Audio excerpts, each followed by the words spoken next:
आज हम लोग पढ़ते हैं संज्ञा। यह अव्यय के अंतर्गत विकारी में आएगा। विकारी में होते हैं संज्ञा, सर्वनाम, विशेषण, क्रिया। ये विकारी शब्द होते हैं और इनमें पहला जो टॉपिक है आपका संज्ञा है। तो संज्ञा की परिभाषा होती है किसी व्यक्ति, वस्तु, स्थान या भाव के को हम क्या कहेंगे? संज्ञा कहेंगे। किसी व्यक्ति, वस्तु, स्थान या भाव के नाम को संज्ञा कहते हैं। व्यक्ति जैसे हो गया राकेश, स्वीटी, मोहन, मुकेश, ये जितने भी नाम होंगे ये व्यक्ति के अंतर्गत आएंगे। वस्तु की अगर बात करेंगे तो मोबाइल है, पुस्तक है, मेज है, ये वस्तुएं हैं। स्थान क्या है? मुंबई, कोलकाता, लखनऊ। और भाव क्या है? खुशी है, दुख है, प्रेम है, घृणा है, हर्ष है। ये इन सभी को हम कहेंगे कि ये सब क्या हैं? भाव हैं। और स्थान मुंबई, कोलकाता, लखनऊ। वस्तु कोई भी वस्तु हो सकती है और व्यक्ति का, किसी व्यक्ति के अंतर्गत किसी का नाम। तो हमने जाना किसी व्यक्ति, वस्तु, स्थान या भाव के नाम को संज्ञा कहते हैं। इसके आगे देखेंगे संज्ञा के भेद। तो इसके आगे हैं संज्ञा के भेद। तो संज्ञा के मूल भेद कितने हैं? तो 2 हैं। एक हमारा संज्ञा का जो मूल भेद है यथार्थवाचक संज्ञा और भाववाचक संज्ञा, ये हैं 2 मूल भेद। इसके बाद में आप लोग देखिएगा, इसके बाद में है दृश्य। जो हमारी यथार्थवाचक संज्ञा होगी वह किसके अंतर्गत आएगी? तो दृश्य रूप में होगी। यथार्थवाचक संज्ञा जो होगी वह दृश्य रूप में होगी, जैसे व्यक्तिवाचक संज्ञा, जातिवाचक संज्ञा और पदार्थवाचक संज्ञा और समूहवाचक संज्ञा। और अदृश्य रूप में जो संज्ञा रहेगी उसका नाम है भाववाचक संज्ञा। कुल संज्ञा के भेद कितने हैं? 5 हैं। कुल की अगर बात करेगा तो 5 बताओगे। अगर मूल रूप आप बताओगे कितने? मूल रूप से हैं 2। इसके आगे अब आ जाओ, पहली है जो संज्ञा उसका नाम है व्यक्तिवाचक संज्ञा। व्यक्तिवाचक संज्ञा में वह संज्ञा जो किसी विशेष व्यक्ति या स्थान या वस्तु का नाम बताएं। जैसे इनकी हम पहचान कैसे करेंगे? तो व्यक्तिवाचक संज्ञा दृश्य रूप में होगी और दुनिया में अकेली होगी। दुनिया में कैसी होगी? अकेली होगी। और इसका बहुवचन नहीं बनेगा। इसका बहुवचन नहीं बनेगा। उदाहरण में हम देखेंगे कि जैसे भारत, तो भारत दिखता है और ये भारत क्या है? दुनिया में एक है और इसका बहुवचन नहीं बनेगा। तो भारत का बहुवचन बना सकते हो क्या? नहीं बनेगा, भारत का बहुवचन नहीं बनेगा। इसी प्रकार गंगा है और क्या है? चंद्रमा है, उत्तर है। ये जो दिशाएं हैं ये भी किसके अंतर्गत आएंगी? व्यक्तिवाचक संज्ञा के अंतर्गत आएंगी। या किसी का नाम है वो भी किसके अंतर्गत आएगा? व्यक्तिवाचक संज्ञा के। लाल किला दृश्य रूप में है और दुनिया में एक है, इसका बहुवचन नहीं बनेगा।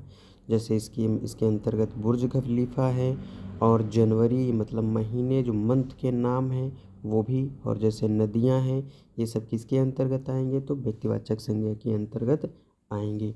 इसके आगे आप लोग देखिए जातिवाचक संज्ञा। तो जातिवाचक संज्ञा के अंतर्गत जैसे वह संज्ञा जो किसी जात या उपजाति का बोध कराती है, जो किसी जात या उपजाति का बोध कराती है वह जातिवाचक संज्ञा कहलाती है। तो संज्ञा, जातिवाचक संज्ञा दृश्य रूप में होगी और जिसके जैसे और होंगे।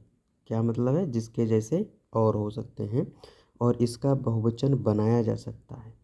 इसका बहुवचन बनाया जा सकता है। जैसे लड़का है, तो लड़का कैसा है? दृश्य रूप में है और लड़के के समान और भी लड़के हो सकते हैं।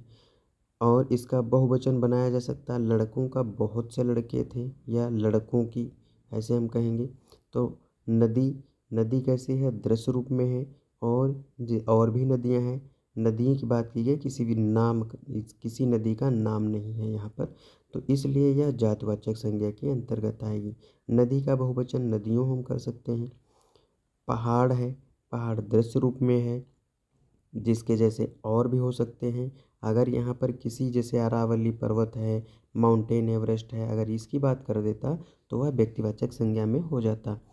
या हम शहर की बात करेंगे, या पेड़ है, पक्षी है, मेज है, कुत्ता है, सेब, लेखक, वकील, अध्यापक, जानवर, मच्छर, मछली, ये सब किसके अंतर्गत आएंगे? जातिवाचक संज्ञा के अंतर्गत आएंगे। और पेन है, गाय है, शेर, ये सभी के सभी उदाहरण हैं आपके जातिवाचक संज्ञा के। आगे है आपका भाववाचक संज्ञा। तो भाववाचक संज्ञा जो है, भाववाचक के अंतर्गत इसकी परिभाषा वह संज्ञा जो किसी भाव को प्रदर्शित करे, जैसे दुख है, खुशी है और चढ़ाई है। अगर हम इसकी खुशी की अगर हम बहुवचन अगर बना भी देते हैं तो यह भाव की जगह पर क्या हो जाएगा? जातिवाचक संज्ञा हो जाएगा। ठीक है, इसकी पहचान कैसे हम करेंगे? यह अदृश्य होगा, मतलब दिखाई नहीं देगा, बहुवचन नहीं होगा, यदि हुआ तो जातिवाचक हो जाएगा। जैसे खुशी, खुशी भाववाचक है, अगर इसका हम बहुवचन खुशियाँ बनाएंगे तो वह जातिवाचक संज्ञा के अंतर्गत चला जाएगा। एक वचन ही होगी, यह कैसी होगी? एक वचन होगी भाववाचक संज्ञा। और प्लेट में हम नहीं परोस सकते, इसको प्लेट में हम नहीं कर सकते। आगे देखिएगा, तो आगे है इसका भाव। भाव क्या है? जातिवाचक संज्ञा में अगर हम चढ़ाई की बात करेंगे तो चढ़ाई से हम बहुवचन बनाएंगे, चढ़ाइयाँ, तो वह हो जाएगा जातिवाचक संज्ञा के अंतर्गत। अगला जो है वह है आपका दृश्यवाचक संज्ञा। अगला क्या है? दृश्यवाचक संज्ञा है वे संज्ञा जो किसी द्रव्य या द्रव्य का बोध कराती हैं।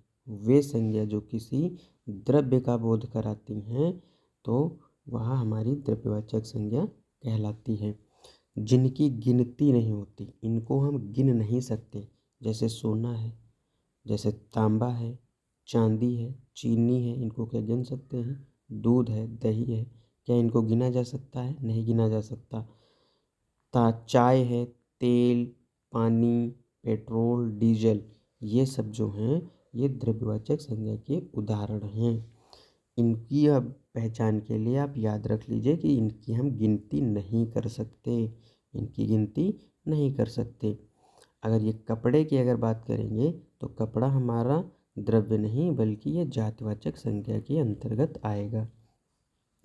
आगे देख लीजिए, अगला जो है समूहवाचक संज्ञा, या संज्ञा के भेद का लास्ट है समूहवाचक संज्ञा आखिरी, जिनकी गिनती संभव है। समूहवाचक में क्या होती है कि जिनकी गिनती संभव है और एक समूह को दर्शाती हैं, एक समूह को दर्शाती हैं। जैसे सेना है, कक्षा है, परिवार है, गिरोह है, भीड़ है, संगठन है, पुलिस है, गुच्छा है, पुंज है, टीम है, ये सभी के सभी जो उदाहरण हैं वह समूहवाचक संज्ञा के उदाहरण हैं। इनकी गिनती की जा सकती है। सेना है, जैसे 100 सैनिकों की सेना हो गई, या 20 बच्चों की कक्षा हो गई, या 5 व्यक्तियों का परिवार हो गया। इस तरीके से इनकी हम गिनती कर सकते हैं। यह समूहवाचक संज्ञा के अंतर्गत आएगा। इसकी PDF की लिंक जो है इसके डिस्क्रिप्शन बॉक्स में हम दे देंगे, वहाँ से आप लोग डाउनलोड कर सकते हैं। धन्यवाद।